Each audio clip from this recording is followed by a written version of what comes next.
Everyone and welcome to UPSC पे चर्चा with विशाल। हमने लास्ट लेक्चर में इसका जान लिया था, ये नैनो मटेरियल के इम्पैक्ट वगैरह से रिलेटेड। तो ये पोलर स्ट्रेटोस्फेरिक क्लाउड वगैरह हम देख लेते हैं यहाँ से आगे, एंड ओजोन डिप्लीशन वगैरह के बारे में। ठीक, तो जो ट्रॉपिकल ओजोन होल है, अगर आप देखेंगे रिसेंटली ये अभी काफ़ी ज़्यादा बड़ा हो गया था। ठीक, और ये डिस्कवर हुआ था लोअर स्ट्रेटोस्फेयर में ओवर द ट्रॉपिक्स, और ये देखा गया था it has been in the tropics लगभग 1980 से है जब से ये डिस्कवर हुआ। और जो ट्रॉपिकल ओजोन होल है वो हर एक सीज़न में आपको देखने को मिलेगा। Is an all season ozone hole अगर देखा जाए तो, कंपेयर करा जाए एंटार्क्टिक ओजोन होल के। ये प्रीडोमिनेंटली विजिबल है ड्यूरिंग स्प्रिंग टाइम, और ये अगर देखा जाए तो 7 टाइम ग्रेटर है एरिया में than our Antarctic ozone hole से।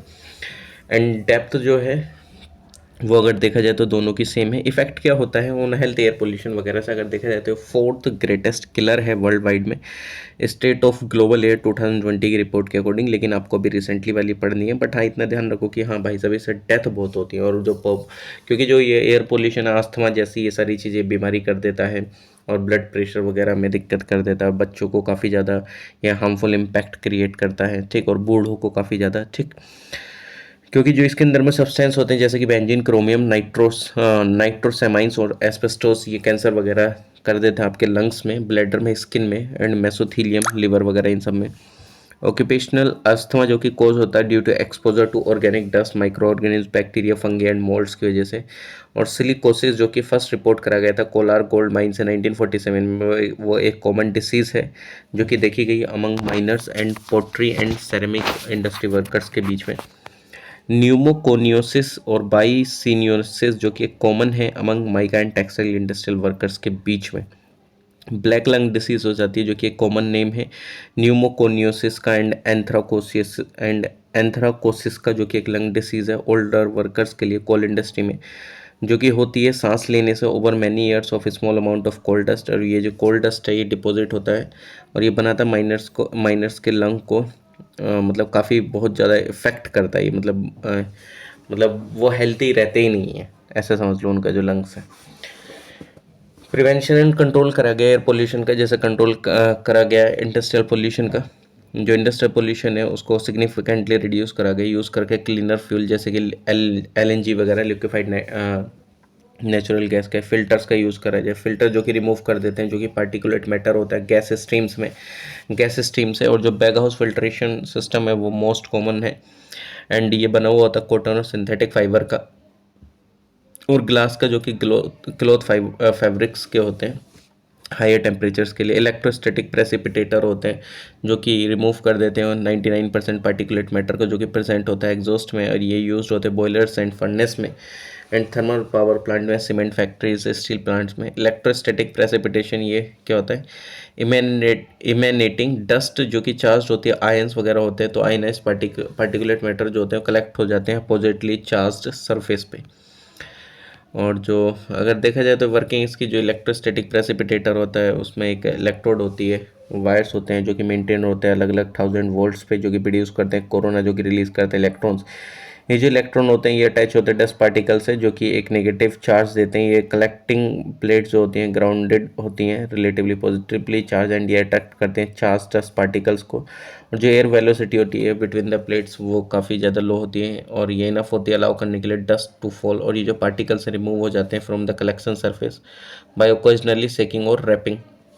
इनर्शियल कलेक्टर यानी कि जो इनर्शिया होता है SPM का गैस के अंदर वो हाइयर होता है उसके सॉल्वेंट से, और जो इनर्शिया है वो एक फंक्शन करता है mass of the particulate matter. और ये जो डिवाइस है कलेक्ट करता है हेवियर पार्टिकल्स को और मोर एफिशिएंटली सेंट्रिफ्यूगेशन टेक्निक का इस्तेमाल होकर। साइक्लोन जो कि एक कॉमन इनर्शियल कलेक्टर है जो कि यूज़ होता है गैस क्लीनिंग प्लांट में। स्क्रबर जो कि वेट कलेक्टर से ये रिमूव करते हैं एरोसोल्स को स्टीम से गैस की, इधर ये कलेक्ट कर सकते हैं, कलेक्ट करके वेट पार्टिकल्स को ऑन सरफेस, और पार्टिकल जो कि वेटेड होते हैं स्क्रबिंग करके लिक्विड की, ये जो पार्टिकल्स होते हैं ये ट्रैप्ड हो जाते हैं जैसे ये ट्रेवल करते हैं from the supporting gaseous medium across the interface to the liquid scrubbing medium, जो कि सिमिलर होता है म्यूकस की तरह इन ट्रैकिया, जो कि ट्रैपिंग डस्ट। स्क्रबर जो कि रिमूव करता है गैस को जैसे कि like sulphur dioxide. Catalytic converter जो कि एक एक्सपेंसिव मेटल होता है प्लेटिनियम पैलेडियम का एंड रोहोडियम का, जो कि कैटलिस्ट और फिट होता है ऑटोमोबाइल्स में, रिड्यूस करता है एमिशन को पॉइजनस गैसेस के मोटर व्हीकल जो कि एक्यूप्ड होता है। कैटालिटिक कन्वर्ट होता है जो कि यूज़ करता है अनलेटेड पेट्रोल को, बिकॉज जो लेड होता है पेट्रोल को इनएक्टिवेट कर देता है कैटलिस्ट को। वर्किंग अगर देखी जाए तो जैसे एग्जॉस्ट पास होता है कैटालिटिक कन्वर्टर से, तो ये अनबर्न का हाइड्रोकार्बन जो कि कन्वर्ट हो जाते हैं कार्बन डाइऑक्साइड में एंड वाटर में, एंड जो carbon monoxide and nitric oxide है वो चेंज हो जाती हैं किसमें, कार्बन डाइऑक्साइड में एंड नाइट्रोजन गैस में respectively. Pollution index to control industrial pollution, यानी कि अभी जो स्टडी जॉइंटली कैरिड आउट करेगी सीपीसीबी के द्वारा इंडस्ट्रियल पोल्यूशन कंट्रोल बोर्ड के द्वारा 2009-10 में, इंडस्ट्रियल क्लस्टर सेक्टर जो कि नोटिफाइड करे गए as a polluted industrial areas, जो एमओईएफ है उसने डेवलप करा क्राइटेरिया कैटेगराइजेशन के लिए इंडस्ट्रियल सेक्टर के, जो कि बेस्ड है पोल्यूशन इंडेक्स पे, जो कि एक फंक्शन है एमिशन का, एयर पोल्यूटेंट का, फ्लूएंट्स का, वाटर पोल्यूटेंट्स का, हैजार्डस वेस्ट का, जो कि जनरेट होता है एंड कंजम्पशन देखने को मिलेगी रिसोर्सेज की। ठीक, कैटेगरीज क्या इंडस्ट्रियल सेक्टर्स की जो कि बेस्ड है पोल्यूशन इंडेक्स पे, जैसे रेड कैटेगरी काफ़ी ज़्यादा क्रिटिकली पोल्यूटेड चीज़ को दिखाता है कि क्रिटिकली पोल्यूटेड एरिया है ये एक तरीके से। इंडस्ट्रियल सेक्टर जिसका जो पोल्यूशन इंडेक्स स्कोर होगा 60+, तो इंडस्ट्री में इतना रहता है क्योंकि वहाँ पे बहुत ज़्यादा पोल्यूशन हो। ऑरेंज कैटेगरी यानी कि सीवियरली पोल्यूटेड है, green category other polluted, white category practically non polluting. ठीक, no red category of industries जो होते हैं शेल नॉर्मली उनको परमिट कर दिया जाता है इकोलॉजिकल फ्रेजाइल और प्रोटेक्टेड एरियाज़ में कंपनी के लिए। इंडस्ट्री जो कि फॉल करती है वेरियस कैटेगरीज में, रेड कैटेगरी में कौन से आते हैं, cement, petrochemical, pharmaceutical, sugar, paper, pulp, nuclear power plant, organic chemicals, fertiliser, fire crackers वाली कंपनीज। ऑरेंज कैटेगरी में आते हैं coal, washeries, glass, paint, stone crushers, aluminium, copper extraction जो होता है स्क्रैप से, ये वाली कंपनीज। ग्रीन कैटेगरी में aluminium utensils, steel, furniture, soap manufacturing वाली कंपनीज, टी प्रोसेसिंग वाली। वाइट कैटेगरी में जो एयर कूलर और एयर कंडीशनिंग यूनिट होती है, chalk factories, biscuit tray units वगैरह वाली। कोल गैसिफिकेशन एक टेक्निक है एक टेक्नोलॉजिकल प्रोसेस है जो कि कन्वर्ट करते हैं कार्बेनिसियस कार्बन बेस्ड रॉ मटेरियल को, जैसे कोलेन को फ्लू गैस में, जो जिसको हम सिंथेसिस जानते हैं, सिंथेटिक गैस बोलते हैं, सिन गैस बोलते हैं, प्रोड्यूसर गैस। ये एक मिक्सचर है कार्बन मोनोऑक्साइड का एंड हाइड्रोजन का, और आफ्टर क्लीनिंग ये जो सिन गैस है ये यूज होती है प्रोड्यूस करने के लिए सिंथेटिक नेचुरल गैस और लिक्विड को बायोफ्यूल को as such as synthetic diesel. Gasification जो कि ओकर होता है गैसीफायर में जनरली एक हाई टेम्परेचर होता है लगभग 700 डिग्री सेल्सियस से भी ज़्यादा। वेसल जहाँ पे जो ऑक्सीजन है स्टीम है वो डायरेक्टली कॉन्टैक्ट होती हैं with coal causing a series of thermochemical reactions without combustion, जो कि ओकर होता है जो कि convert the feed to syn gas and ash या स्लैग में। कोल गैसिफिकेशन प्रोवाइड करता है one of the cleanest ways जो कि कन्वर्ट करता है कोल को इलेक्ट्रिसिटी में, hydrogen and other valuable energy products को, एंड ये रिड्यूस करता है carbon monoxide, carbon dioxide, sulphur dioxide emissions को। इंडिया का एम है अचीव करना 100 metric ton coal gasification target को बाय 2030। सिमिलरली गैसिफिकेशन जो होता है वेस्ट का वो रिड्यूस गैसिफिकेशन जो होता है और गैसिफिकेशन वेस्ट रिड्यूस कर देता है need for landfill space को, डिक्रीज कर देता है मीथेन एमिशन, रिड्यूस कर देता है यूज़ ऑफ फॉसल फ्यूल्स का। मेजर्स क्या लिए गए हैं कंट्रोल करने के लिए वेहिकुलर पोल्यूशन के इंडिया में?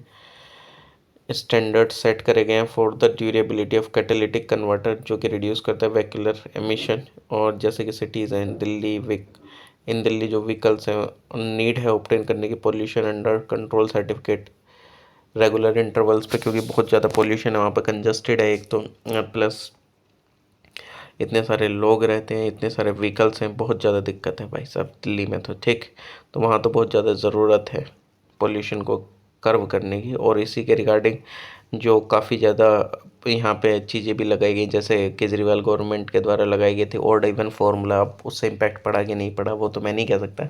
ठीक, कि ओड वाले दिन ओड नंबर की गाड़ी, इवन नंबर वाले दिन इवन नंबर की गाड़ी चलेंगी। फिर उसके बाद ग्रैब पॉलिसी है, ग्रैब वाली, वो भी मैं अभी आपको बताऊँगा। उसके बाद वो स्मोक टावर वगैरह लगाए गए, ठीक, जिससे पोल्यूशन को कर्व करा जा सके।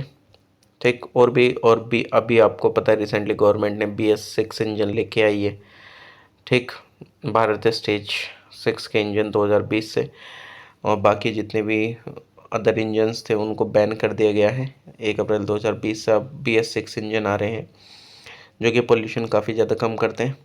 ठीक, इंडिया UNFCCC कमिटमेंट्स क्या हैं कि इम्प्रूव करेगा वो emission intensity of it GDP 33 से 35% तक 2030 तक 2005 के लेवल से कम लेके जाएगा। वो एमिशन इंटेंसिटी इंक्रीज करेगा। Share of non fossil fuel based electricity to 40% 2030 तक। एनहेंस करेगा फॉरेस्ट कवर को जो कि एब्जॉर्ब करेगा 2.5 से 3 million tons of carbon dioxide 2030 तक। एडवांटेजेस क्या हैं BS6 के, जो कि व्हीकल एंड फ्यूल के पार्टिकुलेट मैटर जो डीजल कार में है उनको बोला जाता है। और सेफ्टी भी कम डाउन बाई 80%, और जो नाइट्रोजन ऑक्साइड्स हैं from diesel car 70% and petrol car से 25% तक लेके आना है। ठीक, मतलब लेके आएगा वो, ऐसा बोला जा रहा है। ठीक, रिडक्शन होगा सल्फर में जो कि एक पॉसिबल मतलब वो कैसा होगा कि भाई सब कैटालिटिक कन्वर्टर लगाओ अच्छे तरीके से। ओके, तो मतलब हर एक वो तरीका लिया जा रहा है जिससे कि पोल्यूशन को कम करा जा सके। इलेक्ट्रिक मोबिलिटी वही है कि हमें फुल इलेक्ट्रिक बनना है 2030 तक। इसके लिए हम फेम स्कीम वगैरह भी लेकर जिससे कि सपोर्ट हम कर रहे हैं। ठीक, और फेम स्कीम कौन सी है, वो fast adoption and manufacturing of electric hybrid vehicle in India. ये सपोर्ट करते हैं, बेसिकली प्रमोशन करा जाता है ईवीज़ का एंड हाइब्रिड व्हीकल्स का, जो कि डिपार्टमेंट ऑफ हाईवे इंडस्ट्री है वो इस सब चीज़ों को करती है। ठीक, चार्जिंग स्टेशंस वगैरह बनाना, ये सारी चीज़ें करना, वो सब यही कर रहा है, इसके थ्रू ही होता है। ईवी चार्जिंग की गाइडलाइन वगैरह को एनकरेज करना जिससे कि एडोप्शन बढ़ सके लोगों के बीच में, और चार्जिंग स्टेशन कहाँ लगने कहाँ नहीं लगने हैं। और जो ये हमारी ब्यूरो ऑफ एनर्जी एफिशिएंसी, ये भी काफ़ी अच्छा काम कर रही है। ये एक स्टैट्यूटरी बॉडी है, मिनिस्ट्री ऑफ पावर के अंडर में आती है, ना कि ministry of environment forest and climate change के। ठीक, और ये सेंट्रल नोडल एजेंसी है इस चीज़ के रिगार्डिंग में, फेम के। ठीक, फेम स्कीम के। ऑटोमोबाइल इंडस्ट्री में हमारे पास काफ़ी मतलब क्या है कि हमें टैक्स इंसेंटिव देना पड़ेगा, उसको कम करना पड़ेगा। तो जो कम है वो लेके भी आए, 12% से 5% कर दिया गया है इलेक्ट्रिक व्हीकल्स पे। चार्जर और चार्ज स्टेशन पे 18% से 5% ले आए हैं जिससे कि अडोप्टेशन लोगों की बढ़े, और जो एक मतलब लोगों के बीच में मतलब उसको प्रचलित करा जाए। और टैक्स कम करेंगे, कॉस्ट कम करेंगे, तभी तो वो प्रचलित होगी ना, और अडप्टेशन बढ़ेगी लोगों के बीच में। चाइना ने एक स्ट्रेटेजिक एडवांटेज लिया है, एक मास स्विच ओवर देखने को मिला है, क्योंकि उसके पास इजी एक्सेस है लिथियम एंड कोबाल्ट वगैरह का, low cost high output automobile batteries का। लेकिन भारत जो है वो भी इंपोर्ट पर डिपेंड करता है बैटरीज वगैरह के लिए। और आपको पता है ईवी में बैटरीज की ज़रूरत के लिए हमें लिथियम वगैरह इन सब की बहुत ज़्यादा आवश्यकता पड़ती है। चैलेंजेस क्या है, वही कि टैक्सेस वगैरह के रिगार्डिंग थोड़े से हमारे चैलेंजेस हैं। ठीक, एक और क्वेश्चन है कि क्या ये जो इलेक्ट्रिक व्हीकल है रिड्यूस कर देंगे कार्बन एमिशन। तो 55% जो इलेक्ट्रिसिटी जनरेशन है भारत में प्राइमरली हमारे कोल से ही आती है। जो नेट रिडक्शन है कार्बन एमिशन का will not be much even if अगर लार्ज स्केल अडोप्शन नहीं हुआ ईवीज़ का भारत के अंदर। हाउएवर इलेक्ट्रिक व्हीकल हेल्प करेंगे रिड्यूस करने में पोल्यूशन का सिटीज़ में। ठीक, ये नहीं है कि बिल्कुल नहीं करेंगे। ग्रीन टैक्स लगाया जाए ओल्ड व्हीकल्स पे, जितने भी ओल्ड व्हीकल्स हो गए हैं जो कि 15 साल से पहले के हो गए हैं। और ये सारी चीज़ें तो अभी इम्प्लीमेंटेशन भी है कि 15 साल से पुराना जो है वो व्हीकल नहीं चलाना है, ये सब करके। टैक्स स्ट्रक्चर भी उनको प्रपोज करा गया कि कितना आप किस पे लगा लीजिए। ट्रांसपोर्ट व्हीकल जो कि 8 साल से ज़्यादा पुराने हैं उनको चार्ज करा जाए ग्रीन टैक्स 10 से 25% of road tax. Personal vehicle का 15 साल होना चाहिए, और फिर उनके बाद ग्रीन टैक्स लगना चाहिए। पब्लिक ट्रांसपोर्ट का जैसे बस वगैरह इनको चार्ज करना चाहिए lower green tax. Higher green tax जो कि व्हीकल जो कि रजिस्टर्ड है हाईली पोल्यूटेड सिटीज़ में। डिफरेंशियल टैक्स जो कि डिपेंड है फ्यूल पेट्रोल और डीजल पे टाइप ऑफ व्हीकल पे। एंड व्हीकल जो कि यूज होते हैं फार्मिंग के लिए, व्हीकल रनिंग जो होते हैं क्लीन फ्यूल पे, CNG LPG ethanol and strong hybrid, उनको एग्जम्पशन मिलना चाहिए। पोल्यूटर्स जो कि पोल्यूटर्स पे प्रिंसिपल एक कॉमनली एक्सेप्टेड प्रैक्टिस है। इसका मतलब ये है कि दोज हु प्रोड्यूस पोल्यूशन वही उस कॉस्ट को बियर करेंगे, यानी कि जो पोल्यूशन फैला रहे हैं वही उसकी कॉस्ट को बियर करेंगे, वही चीज़ें करेंगे। ठीक, पोल्यूशन पे प्रिंसिपल जो कि एक पार्ट भी था 1992 के रियो डिक्लेरेशन के समय पे, और प्रिंसिपल गाइडलाइंस भी आई थी सस्टेनेबल डेवलपमेंट वगैरह के लिए वर्ल्ड वाइड। ठीक, नेशनल क्लीन एयर प्रोग्राम भी है, जैसे गवर्नमेंट ऑफ इंडिया ने लॉन्च करा था NCAP 2019 में रिड्यूस करने के लिए पोल्यूशन लेवल को PM2.5 टू PM10 का 40% तक 2024 तक सिटीज़ में 2017 उसका बेस ईयर था अगर देखा जाए तो 2022 में उन्होंने नया टारगेट सेट कर दिया 40% का 2026 तक कि हम इतना करेंगे। और एनुअल स्टैंडर्ड कितना सेट करा गया, PM2.5 40 मिलीग्राम पर मीटर क्यूब और PM10 का 60 मिलीग्राम पर मीटर क्यूब का। NCAP जो कि फर्स्ट नेशनल लेवल स्ट्रेटेजी है जो कि टैकल करती है एयर पोल्यूशन वगैरह इन सब की प्रॉब्लम टाइम बाउंड मैनर में रिडक्शन करने के लिए, टारगेट को अचीव करने के लिए काफ़ी मशक्क़त भी कर रही है। ठीक, तो हल्का हल्का ध्यान रखो। NGT ने क्रिटिसाइज करा NCAP के प्लान को जो कि इंक्लूड करता है 131 नॉन अटेनमेंट सिटीज़ को अक्रॉस 23 स्टैंडिंग यूनियन टेरिटरी जो कि आइडेंटिफाई करे गए थे CPCP के द्वारा। उनकी एम्बिएंट एयर क्वालिटी डाटा को देखकर 2011-15 के बीच में जो नॉन अटेनमेंट सिटीज़ हैं वो कवर करती है ओनली सिटी जहाँ पे जो स्टैंडर्ड है वो कंसिक्वेंटली मीट नहीं हुए हैं फॉर 5 ईयर्स। NGT जिसने बोला कि जो MOEF का प्लान है वो अगेंस्ट आर्टिकल 21 क्योंकि राइट टू क्लीन एयर जो कि स्टूड रिकॉग्नाइज करा जाता है as a right to life and failure हुआ है उसमें एड्रेस करने का एयर पोल्यूशन का, वो एक डिनाइल है राइट टू लाइफ का। ये ऐसे ही बोला गया है कि जो एनफोर्समेंट सस्टेन डेवलपमेंट प्रिंसिपल की पब्लिक ट्रस्ट डॉक्ट्रिन की वो रिक्वायर करती है स्टैंड मेजर जो कि अडॉप्ट हो अंडर द NCAP। जो टारगेट है उसका क्या है कि वो अचीव करना नॉर्म्स 10 सालों में रिड्यूस करना load to the extent of 35% पहले 3 सालों में विद फर्दर रिडक्शन करके पोल्यूशन में। इट मीन्स कि जो 10 ईयर जो पोल्यूशन है वो रिमेन अनएड्रेस रहेगा जो कि काफ़ी ज़्यादा लॉन्ग पीरियड है tolerating violations when clean air was right to life. NCAP एक only cooperative and participatory initiative है। CPCP एग्जीक्यूट करेगी प्रोग्राम को in consonance with air prevention and control pollution act 1986। ये इट इज़ नॉट क्लियर कि कौन सा pollutants और कौन से पोल्यूटेंट्स रिड्यूस होंगे। It will be notified by under any act, मतलब सॉरी वो अभी तक किसी भी एक्ट के अंदर में नोटिफाइड भी नहीं है। ठीक, तो मैं एक इस तरीके से चीज़ें लानी भी चाहिए जिसके अंदर पूरी तरीके से हम चीज़ों को डिफाइन करें। National air quality monitoring programme CPCP ने हैज़ बीन एग्जीक्यूटिंग एक नेशन वाइड प्रोग्राम को एग्जीक्यूट कर रही है एम्बिएंट एयर क्वालिटी मॉनिटरिंग के लिए जिसको हम national air quality monitoring programme के नाम से जानते हैं। कंसिस्ट करता है 804 ऑपरेटिंग स्टेशन जो कि कवर करती है 344 सिटीज़ टाउन्स को 28 स्टेट 6 यूनियन टेरिटरीज में। ठीक, NAMP जो कि अंडरटेक करेगी अंडरमाइन करेगी स्टेटस एंड ट्रेंड को एम्बिएंट एयर क्वालिटी के। ओके, फॉर पोल्यूटेंट जैसे सल्फर डाइऑक्साइड, ऑक्साइड्स होंगे नाइट्रोजन के, respirable suspended particulate matter, PM10 and fine particulate matter identified करे जाएंगे फॉर रेगुलर मॉनिटरिंग के लिए एट ऑल द लोकेशन। और जो मॉनिटरिंग है विंड स्पीड की एंड विंड डायरेक्शन की, रिलेटिव ह्यूमिडिटी टेम्परेचर की, वो भी इंटीग्रेट करे गए with the monitoring of air quality. नक्स यानी कि national ambient air quality standard develop करा गया CPCP के द्वारा। ये एप्लीकेबल है all over the country. CPCP conferred करती है power by the air prevention control pollution act 1981। 12 pollutants हैं SO2 NO2 PM10 PM2.5 ozone lead carbon monoxide ammonia benzene बेंजोप्रीन arsenic और निकल। WHO air quality guidelines, WHO ने release करा एक updated version global air quality guidelines का। जो revise guidelines है वो कंसिडर करती है कि किस तरीके से जो एयर पोल्यूशन वो डैमेज कर रहा है ह्यूमन हेल्थ को at even lower concentration than previously thought. इसमें 6 पोल्यूटेंट्स है PM2.5 PM10 ozone NO2 SO2 carbon monoxide. जो न्यू एयर क्वालिटी गाइडलाइंस है उसका मतलब ये है कि जो मोस्ट ऑफ इंडिया है वो would be considered a polluted zone for most of the year. जो WHO की गाइडलाइंस है वो बाइंडिंग नहीं है and does not immediately impact India as जो नक्स है वो मीट नहीं करता है WHO के एग्जिस्टिंग स्टैंडर्ड्स को। सफ़र जो कि सिस्टम है मॉनिटरिंग करने का एयर पोल्यूटेंट्स के, एक नेशनल इनिशिएटिव इंट्रोड्यूस करा गया था मिनिस्ट्री ऑफ अर्थ साइंसेस के द्वारा, ना कि ministry of environment and forest climate change के द्वारा। एक इंटीग्रल पार्ट है इंडिया के first air quality early warning system का जो कि ऑपरेशनल है दिल्ली में। सफ़र जो कि मेज़र करेगा एयर क्वालिटी मेट्रोपॉलिटन सिटी की। ये मॉनिटर करता है all weather parameters like temperature rainfall humidity wind speed and wind direction UV radiation and solar radiation. और जो नेटवर्क है उसके multiple air quality monitoring station हैं हर एक सिटी में जो कि equipped with real time continuous monitor करता है वो एरियस पोल्यूटेंट्स को।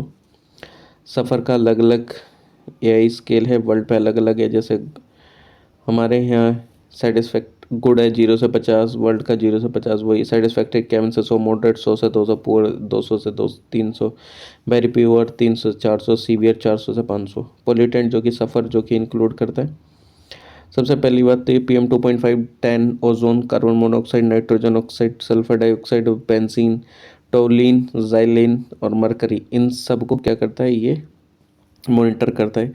ये जो सिस्टम है ये जो सिस्टम है इंडिजीनियसली डेवलप करा गया था Indian institute of tropical meteorology के द्वारा, पुणे के अंदर में। ये ऑपरेशनलाइज्ड है IMD के द्वारा। ठीक। नेशनल एयर क्वालिटी इंडेक्स जो कि ये AQI लॉन्च करा गया था MOEF के द्वारा अप्रैल 2015 में स्वच्छ भारत अभियान के थ्रू। ये 8 पोल्यूटेंट को कंसिडर करता है, PM10, 2.5, NO2, SO2, carbon monoxide, O3, NH3, PV। ठीक। ये क्वेश्चन ये देख लीजिएगा इसी के ऊपर में। ओके, वीडियो पॉज करके। मेजर क्या लिए गए कंट्रोल करने के लिए पोल्यूशन? NCR में वही environment pollution prevention and control authority, जो कि एक सुप्रीम कोर्ट ने अपॉइंट करी थी बॉडी, ये नोटिफाइड करी गई थी 1998 में MOEF के द्वारा। ठीक। 1986 में इनिशियली मैंडेट करी गई थी इंश्योर करने के लिए दिल्ली बस एंड ऑटो फ्लीट मूव जो कि करते हैं इंटायरली CNG वगैरह पे। ठीक। ग्रैप जो पॉलिसी लाई गई है, इसमें इमरजेंसी मेजर है, ये इसमें काफ़ी सारी चीज़ों को बंद कर दिया जाता है। ठीक। जैसे कि एक्शन जो लिए जाते हैं अंडर ग्रैप, जिसमें 2.5 जो PM है वो ग्रेटर देन हो जाता है 300 से। ये PM10 जो कि 500 से 48 घंटे के लिए स्टॉप कर दी, मतलब 48 आवर्स से लगातार इतना ही चल रहा है तो स्टॉप कर दी जाती है एंट्री ट्रक्स की, एक्सेप्ट एसेंशियल कमोडिटीज़ को छोड़ के। कंस्ट्रक्शन वर्क स्टॉप कर दिया जाता है। इंट्रोड्यूस कर दिया गया था odd even scheme for private vehicles. CBR जो जिस टाइम पे हो जाता है तो close brick kilns, hot mix plant and stone crusher वगैरह को क्लोज कर दिया जाता है। Power generation and natural gas से करा जाता है, रिड्यूस करा जाता है। जनरेशन कोल से मैकेनाइज्ड क्लीनिंग करी जाती है, रोड्स की स्प्रिंकलिंग करा जाता है, वाटर को वेरी प्योर में स्टॉप कर दिया जाता है। यूजेस डीजल जनरेटर सेट्स वगैरह का अपार्टमेंट ओनर जो होते हैं वो डिस्करेज करते हैं। Burning fires in winter. Poor जो कि हैवी फाइन लगाए जाते हैं गार्बेज बर्निंग एंड एनफोर्सिंग करने पे पोल्यूशन कंट्रोल रेगुलेशंस को। ब्रिक किल्स एंड इंडस्ट्रीज में mechanise sweeping and water sprinkling करी जाती है, रोड्स पे स्ट्रिक्टली एनफोर्स करा जाता है बैन क्रैकर्स, फायर क्रैकर्स वगैरह पे। ठीक।